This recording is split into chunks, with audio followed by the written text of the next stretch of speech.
Hello and welcome to the Mint66 Yet to Be Named People podcast. Must come up with something sooner rather than later.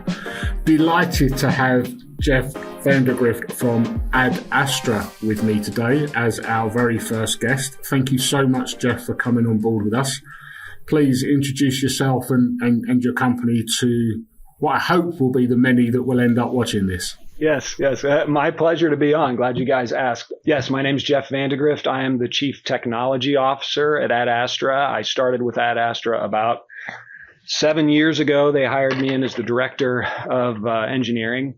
Adastra as a business has been around for, it's almost ancient in terms of software companies. It's coming up on 30 years old. And our mission, our literal mission, is to graduate more students faster. And the way that we do that is primarily through the schedule. I don't know the UK system very well, so I can't compare, but the American system, it's a very common story for students to need to take a course. And either it's not offered in like the location they need, the way that they need it, the time that they need it, the semester that they need it. And so that ends up delaying their graduation. And so we help universities plan their schedules better so that they can get their students graduated on time. Amazing. And what part of the world are you sitting in? Obviously, you're in the USA. Whereabouts? Yeah, we're in the heartland. So the metropolitan area that we're in is Kansas City. Okay. The actual city that we're in is called Overland Park, Kansas. Okay. And have you always been based around there yourself? I grew up here. My wife and I, we got married, moved to Austin, Texas, had a child, moved to Boulder, Colorado, had a couple more children, and then realized, gosh, it sure would be nice to be back around our families. And so we moved back to the Kansas City area. That was, at this point, 22 years ago. So. And you're still there to tell the tale. That's right. Well, thank you so much for coming on board. So we're going to create a series of these videos, hopefully, just to add some real valuable content to those that choose to listen. You know, from our viewpoint at Mint66, our passion is absolutely people in the workplace. We want to be able to make it better for employees and employers alike. And obviously the world has changed post-COVID. It's almost unrecognizable, the workplace, to a degree. But you started working with us many years ago with my business partner, yes, Jerry. If we can start by just understanding what it was that you were looking for when you first engaged with us. What was the need? And why did this become quite important for you to bring on board to Adastra? But before being at Adastra, I got to work at a small startup that was using an organizational system called Holacracy, which is there's no managers. And it really sort of kind of awakened an idea in me that, you can have organizations that are pretty flat. And so when I got the opportunity to come to Adastra, it was kind of a personal mission of mine to see, without using a formalized system like Holacracy, there's a lot we could talk about there, but just, traditional hierarchy, but just keep it super flat. There's lots of examples around the software industry, but for me, one of the things that became critical in executing on an organization like that is the ability to get meaningful feedback and the ability to do good peer reviewing, right? If you've got, like, at the time I had, 20 to 25 direct reports.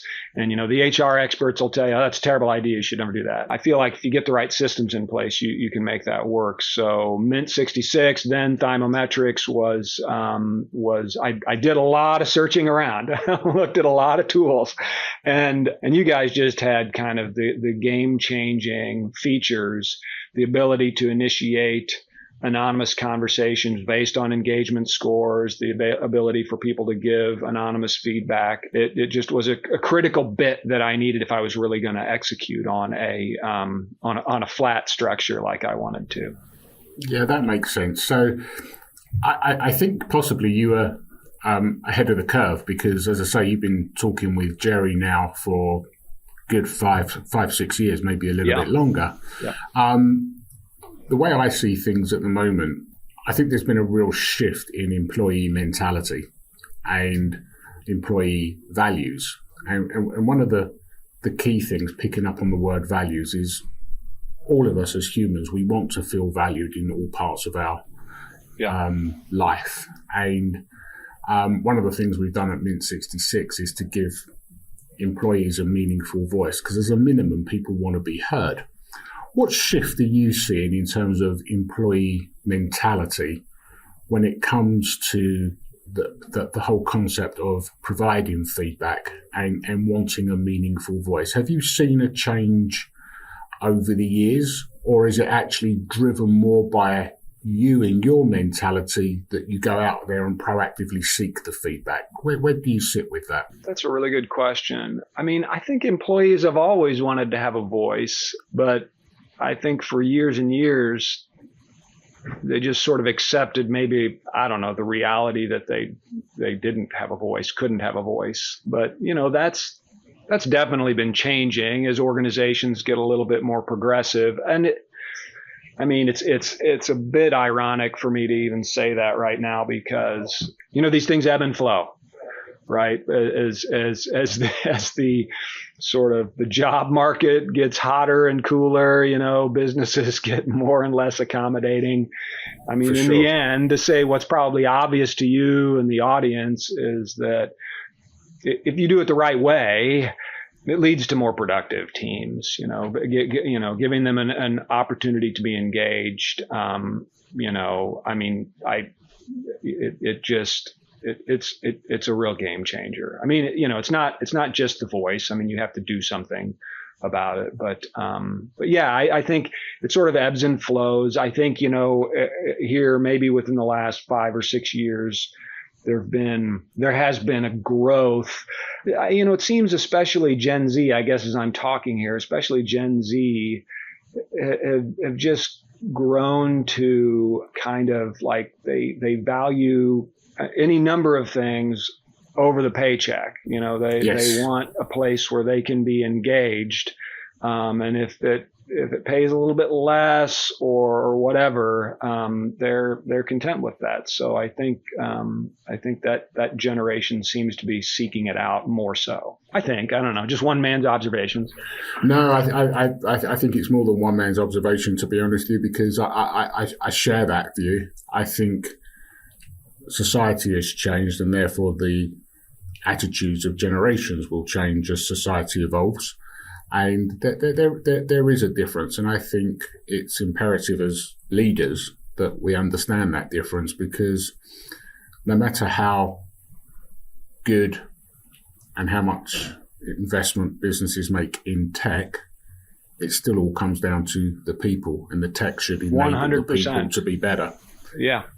And I think that's the key. You touched on something earlier on around increasing productivity. Yeah. From your time since you've been working with us, can you give any examples where you've been able to progress maybe further than you would have thought you could have done because you've had receipt of that feedback? How's it made you as a leader? Has it made you more empathetic, more understanding? Has it just created more awareness of what your people are like? And how does that translate actually into productivity from your viewpoint? Yeah. I mean, the challenge in engineering, of course, is no one has come up with good ways of measuring productivity. You could do a whole podcast on that, a whole series of podcasts on that. I certainly have anecdotes.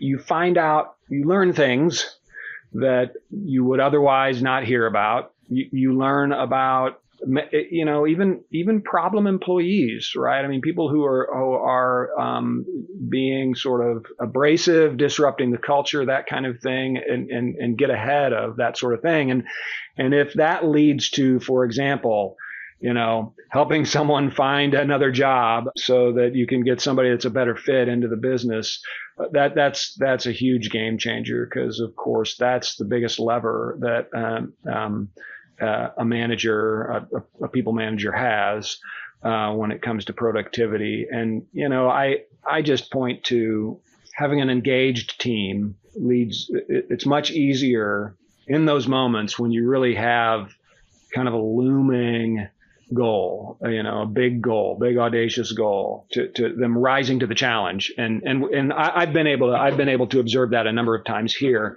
One of my favorites was when we found out about one of our customers was onboarding, and this was before the Martin Luther King holiday, which is in January around here, and that's when a lot of schools will start up. And we had a customer that had discovered that kind of their plans for their process plans as kind of the rubber was meeting the road, wasn't going to work. And so we had like 2 days, and we got kind of our team on a call with their needs. And it's the best kind of these problems. They didn't come to us with, hey, we need you to go build X, Y, and Z. They came to us with a problem. Like we can't actually navigate our workflow here. And the team got creative and whipped out a feature in 2 days so that they were able to get going. And I think that only comes from when you have a team that isn't sitting around, waiting to be told what to do by the boss, but is really engaged in the work that they're doing and passionate about the work that they're doing. Yeah, I couldn't agree more. And it's interesting you veered the conversation to the word engagement, because we're an engagement and a retention platform, as you know. It's really interesting when you dissect that. One of the best ways to focus on improving retention actually is to focus on improving engagement. Because if you've got happy employees, you can get so much more done. And I think to the example that you just gave, I'm really passionate about customer service. I think it's the difference between keeping customers on board for a long time versus just expecting them that they'll always stay loyal. I think you always need to go above and beyond. And an engaged workforce surely has to make that easier versus a disengaged workforce. And I think that really is such a valuable currency in today's world. How do you, as a leader with your teams, are your teams fully remote? Are you hybrid? Actually, this is one of the things where I'm a little bit of an outlier these days. Is I really believe in having software teams in the office together. In my mind, building software is a social endeavor ultimately. No one's kind of working in a silo. And so it's this, you need the system, the organism of people, to be able to communicate quickly. So much is caught more than taught. So many great conversations happen kind of serendipitously. So we are all here in Overland Park, Kansas, the software engineering team, which is, relatively unusual these days. It absolutely is. I remain open-minded because I think different things work for different companies. Mm-hmm. But there's no denying that personal connectivity is such a huge, huge win. Obviously, the market changed significantly post-COVID.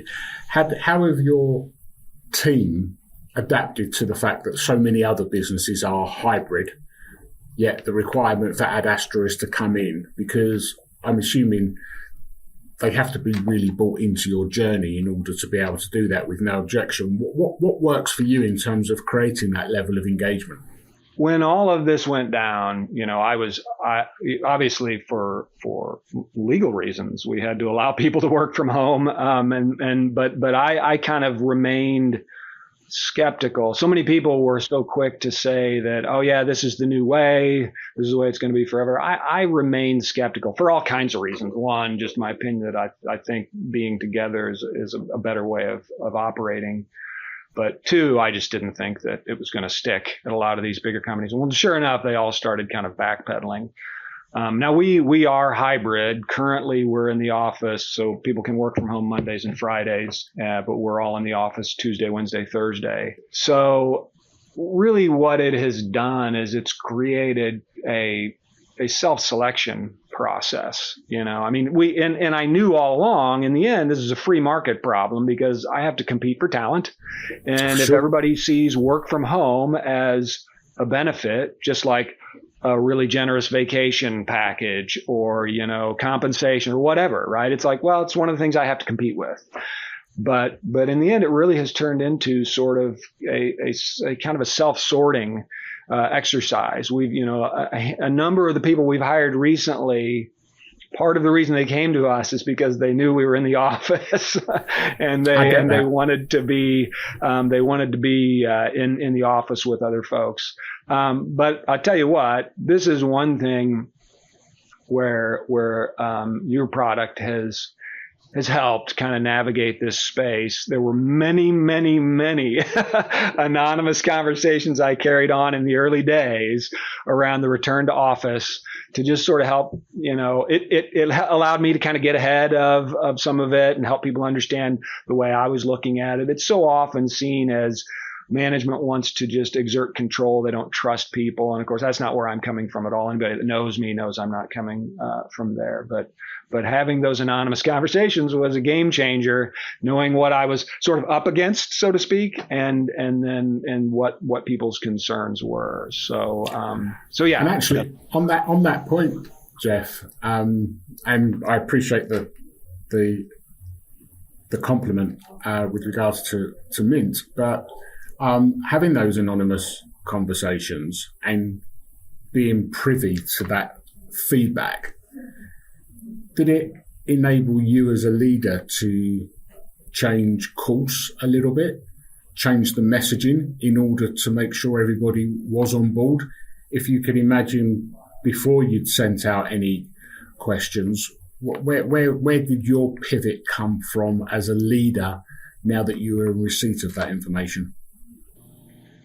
Yeah, a couple things. One, I think it helped me and the broader business navigate timing better, right? Yeah. Just trying to understand, you have to be sensitive to what, kind of the market will bear ultimately. But so it was very helpful in that regard. And then I think, this is maybe not a super positive story, but it also just helped me understand that there are certain, it was such a polarizing topic, so polarizing that in some cases it was just helpful for me to see that certain folks are just never going to come around. They want the remote work, and that's fine. There's nothing wrong with people that want that. And so just helping me realize, okay, this is just, there are certain people I'm not going to convince. And we just have to embrace that and move on. Find them a spot somewhere that's remote that they'll be happy with, and then find folks that would like to be in an in-office group. So. Yeah, totally. I really do get that. I want to shift the conversation slightly. The world, literally the world, everyone is talking about AI. I'd love to bring it in to this subject. So, CTO of the business, how are you guys embracing AI? Part one of the question. And part two of the question, how do you think AI is positively or negatively impacting the employee experience at the moment? AI is definitely, the peak of the hype cycle, and which is, says a couple of things. One, it says that, there's something there, but, unfortunately with the hype cycle, it causes people like me that don't think it's, like the end of the world or the beginning of a new age or whatever to push back, maybe a little unnecessarily even. So trying to kind of, tease through that, I think is really important. I think that unfortunately it's almost like become a fig leaf for some of the bigger companies to hide behind for just doing layoffs. They overhired. Now they gotta reduce staff, and they're going to say, oh, it's because of AI. And, Wall Street likes that. Private equity likes that, whatever. But like I have yet to, no one is going to convince me they have literally replaced a software engineer with AI. Now, they may have improved productivity of their software engineers, which is so to bring me to the point where I think we've leveraged it just like everybody else. We use Cursor as the product we use. We've experimented with a few. And I think, again, because measuring productivity is hard and there are a lot of studies out there. The most interesting one was this one published by, I'd never heard of them before, Meter. I can't remember what that stands for. But they basically said that it's actually slowing engineers down in their study. Really? but so the thing though that I think is kind of a game changer, that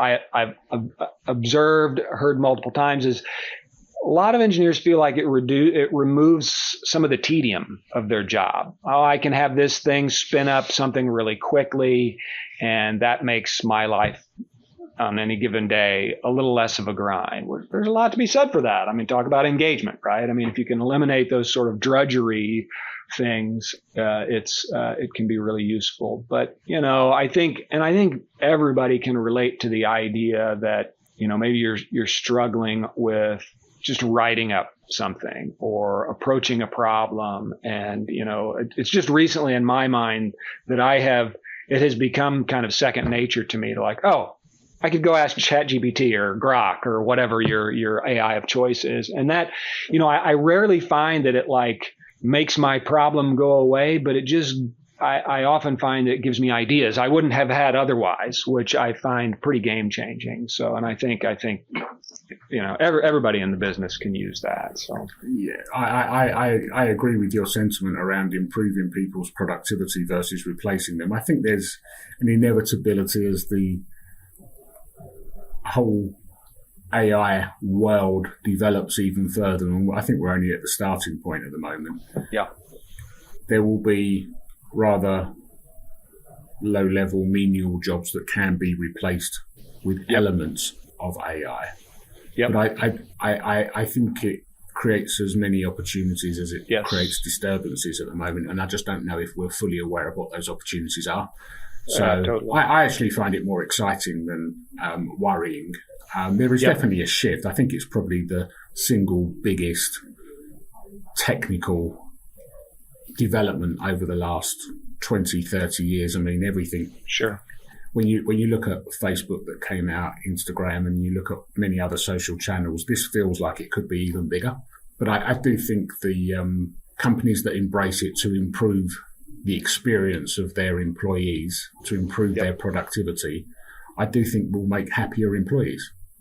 Yes, I think so. There's a lot of people get worried about automating jobs away, but generally what you find, I feel like there's this thing that business leaders should keep an eye on. If they find themselves with jobs in their business where they have to, this maybe is going to sound way out there, but where they have to you got to pay your dues in that job before you can really get into a job that you like. To me, that's ripe for automation, right? No, you don't want human beings to be in jobs that are sort of a grind. Well, I just gotta pay my dues until I can do the thing I really want to do. And I think that's what, it seems to be that I'm not close to it, but what I read in the press, I mean, I only have firsthand knowledge of what's going on in software, but it sounds like AI is helping with some of that kind of thing, which great. People are freed up to do stuff that's a lot more fun and engaging. And ultimately, work needs to be fun and engaging because you spend most of your adult life working. That's right. It's always been that way. No, that's never going to change. I've got a couple of more questions. I really appreciate you taking the time to join us on this chat. As we've got to know you over the years, what's come across is how passionate you are as a leader about your people. If you had to look back over your time in terms of impact from a leadership viewpoint, what's one of the proudest things that you'll look back on in your career and say, that really made you feel good in terms of having that impact on people? I mean, probably that I actually already told you, that story where the team came together and built, a new feature in a matter of 2 days that was kind of their own accord and their own. I mean, that to me, those kinds of things are really without my direction, without my having to step in and say, you should go build this. There was passion on the team to go build that thing. I mean, that's the kind of thing that is, I guess, the evidence to me that I'm at least making a place that, isn't awful. Maybe an okay place to work, an okay place for people to sort of use their talents, that kind of thing. Yeah. And I mean, maybe the other thing that I've seen is we've had a few people, we tend to hire folks that like straight out of school or even out of boot camps. I'm kind of a fan of hiring people out of coding boot camps that have sort of funky degrees like philosophy or music or something like that. I like that. And so this is all they've ever known, right?